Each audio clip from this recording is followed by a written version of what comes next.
So what I want to talk a little bit about in this video is animations. And this is something that is entirely unnecessary, but I also think is incredibly beneficial in explaining the concepts to the students. And I think one of the big reasons for that is just, I've had to sit through PD about, presentations and whatnot, or, I've discussed with my students how they should present. And one of the things is like gradual reveal. Like we don't want to throw everything up there at once and overwhelm them all at once.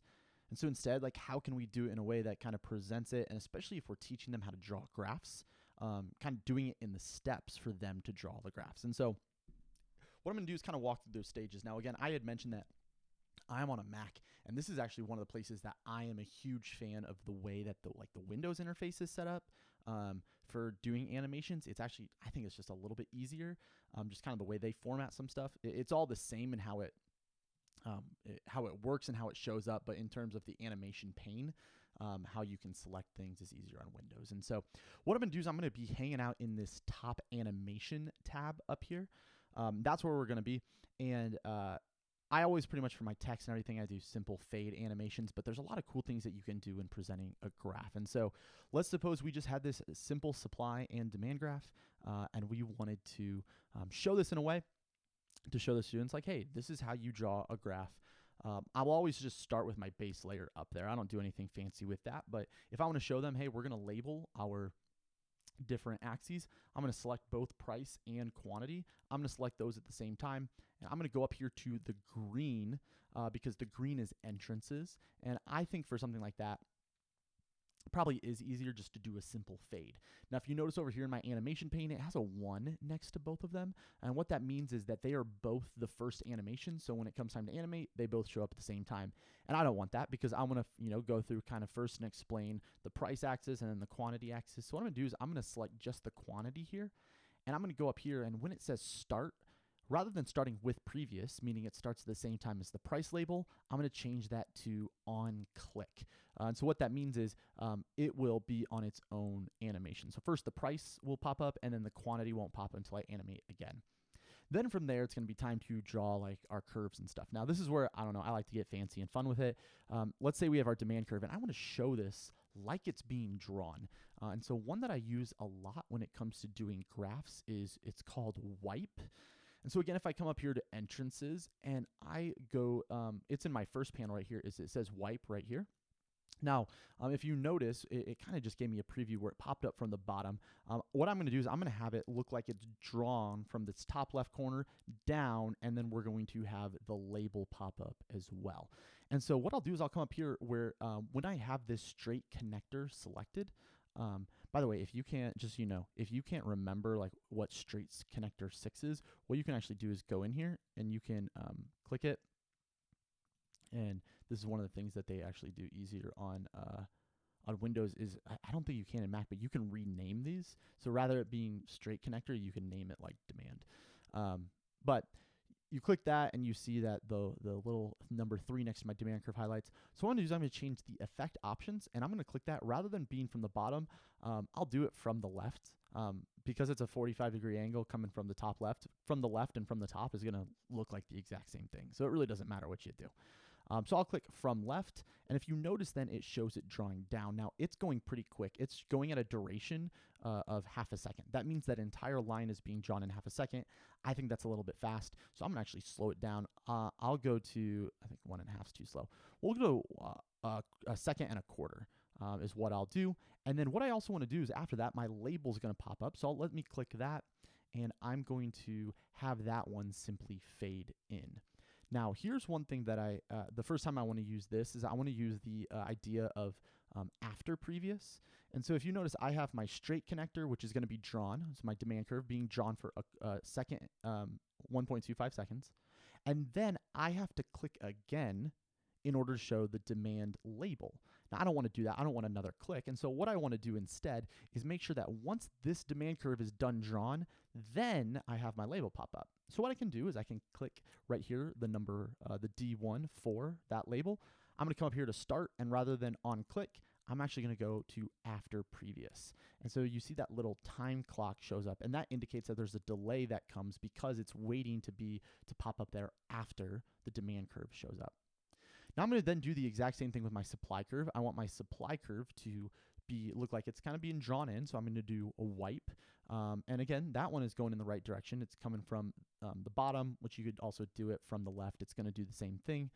I'll actually just go ahead and change it to left. It looks the exact same. And I'm going to change my duration to 1.25 seconds. And then I'm going to click the supply label, and I am going to have that fade in, and I'm going to make sure that when it fades in, it's fading in after my supply curve. So rather than being on click, I'm going to go to after previous. So we have very few animations so far, but let's go ahead and just check in on them to see if they're doing what we want them to do. Now, first of all, if you notice, like my equilibrium and these labels are already there. The reason for that is because I haven't animated those yet, so that's why they're showing up right now. We're going to come to those in a second. But what we wanted to do first, remember we said we want our price axis to show up first, which it did that. Then I can talk through what that means to my students. Then I have my quantity show up here. Then I want my demand curve drawn in, and my demand curve gets drawn in and the label pops up. Then I have my supply curve drawn in and the label pops up there. And so far, so good on our animations. Now, the last thing I want to do with these animations is animate the axis labels for my price and quantity, as well as my equilibrium and my dashed lines that get me there. So this is where there's a couple different ways you can do it. Again, what I'm going to do first is I'm going to show my equilibrium. And so I want my equilibrium to be the first thing that pops up. And so I'm going to have that fade in because I'm going to show my students, hey, like we have this equilibrium here, this intersection point between supply and demand. So that's my next one that pops up. You can see that here because oval 10. So that's going to be that right there. Then what I want to do is I want to align my equilibrium with my price axis. So I'm going to first click that dotted line, and I'm going to have this one wipe as well. Now you couldn't really see it there because it was wiping from bottom to top, and I want this to wipe from my equilibrium to the axis so that it looks like it's being drawn from my equilibrium to my axis. So I'm going to do it from the right since the equilibrium is to the right of the axis. Now again, that dotted line went a little fast. I'm going to bump that up to 1.25 seconds, and then I want that label to pop up after that as well. So I'm going to come here to fade. That's going to be popping up, and I want that to show up after the dotted line is drawn. So I'm going to make sure that it's highlighted over here in my animation pane, come up here to on click, and click after previous. Then I want to do the same thing for my quantity axis, and so I'm going to click my dotted line here. Once again, I'm going to have that wipe so it looks like it's kind of being drawn in there.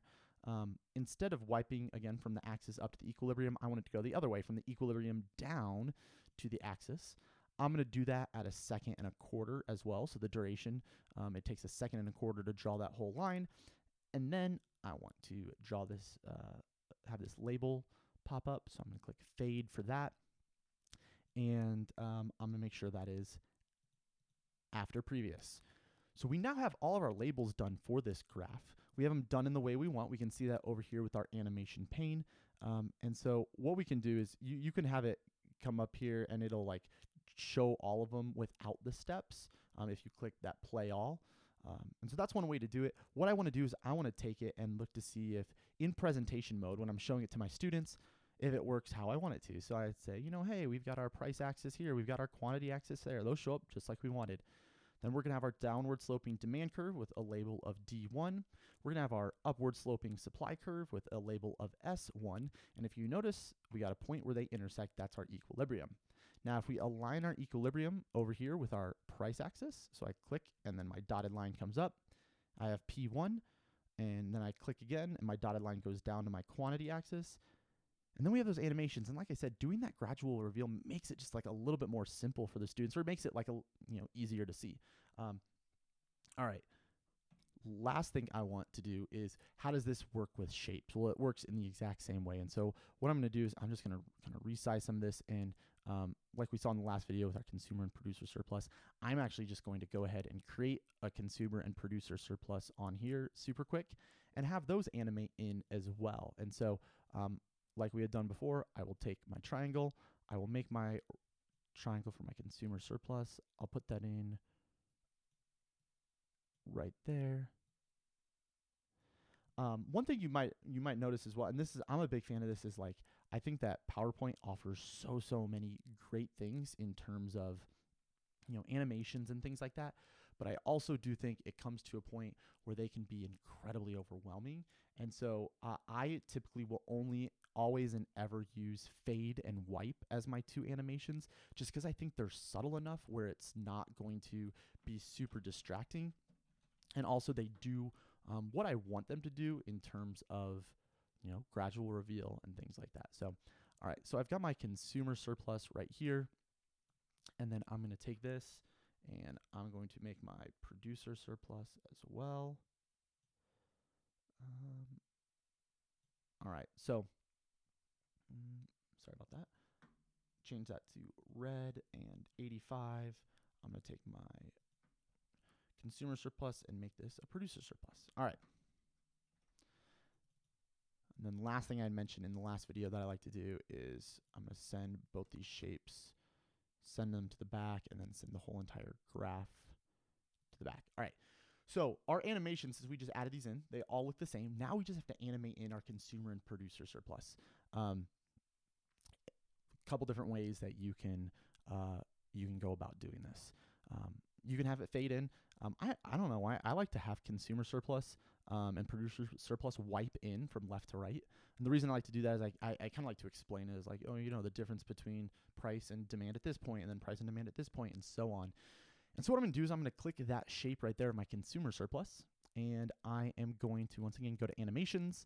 I am going to wipe this one in, and I'm going to let it wipe. So right now it's going from bottom to top. I want it to wipe, first of all, a little bit longer. I'm going to go to 2 seconds, and I'm going to wipe from left. So if you notice, it takes a little bit longer to draw that in, so it helps that it doesn't just appear, and the kids can kind of see what that's representing. But I also want to make sure my label shows up, and so what I'm going to do is I'm going to click that consumer surplus label, and I am also going to wipe it. And I want it to wipe at this as well from left to right. And I'm going to have it wipe for a second. Now, if you notice my consumer surplus, this is, again, just another random thing. You don't have to do this. If you notice my consumer surplus, it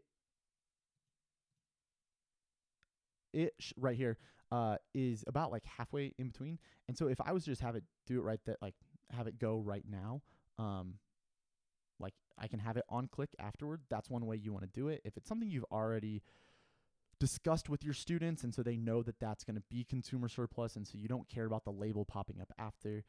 One thing that you can also do is you can set things to a delay. And so that's what I'm going to do with this one. So I'm going to click the consumer surplus, and I want it to be with previous. Now, the reason, if you just leave it as with previous, I want to show you what it looks like really quick. If you leave it just as with previous, it pops up a little bit faster. And again, it's not a big deal. But one thing you can actually do is if I click consumer surplus, and this is a little bit easier because it's in the top panel, I know, for in Windows.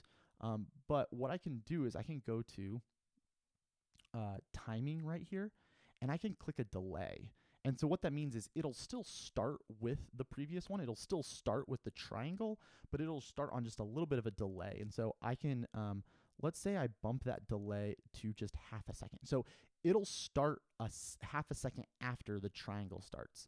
And what that'll do is it'll actually, I think, make it flow a little nicer. So if you notice, the triangle will start and then the consumer surplus will start. So that's just a little bit something fun you can do. Again, you don't have to do it, but it's there as an option if you'd like to. From there, what I want to do is I want to do the same thing with my producer surplus. So I'm going to have that producer surplus, sorry. I'm going to have that wipe in once again from the left for 2 seconds. I'm going to have my producer surplus then also wipe in from the left for a second. But again, I want that to be on I want it to start with the previous, but on a half-second delay. So now that I've got all these shapes added in, I'm just going to, a few things, going to adjust eyeball. So that all looks great. Let's take a look how it looks with the animation. So once again, price, quantity axis popping up just great. Downward slope and demand curve comes in. Upward slope and supply curve pops in. We've got our equilibrium point right there. We're going to align that with our price axis. We're going to align this with our quantity axis. which part of this graph shows us consumer surplus? Well, it's this triangle right there is our consumer surplus, and then the triangle below that right there is our producer surplus. So we got the same graph at the end, but the nice thing about this gradual reveal is maybe you're not ready to talk about consumer and producer surplus right away at the start of the slides. You'd rather wait a little bit, to talk through some supply and demand stuff before getting to there. That's great. And so it works just the same with all other shapes. Like I said, I think fade is a great animation. I think wipe is a really versatile one too, especially to create the illusion that you're drawing things. And so I would highly encourage using those two whenever you're implementing those animations into your graphs.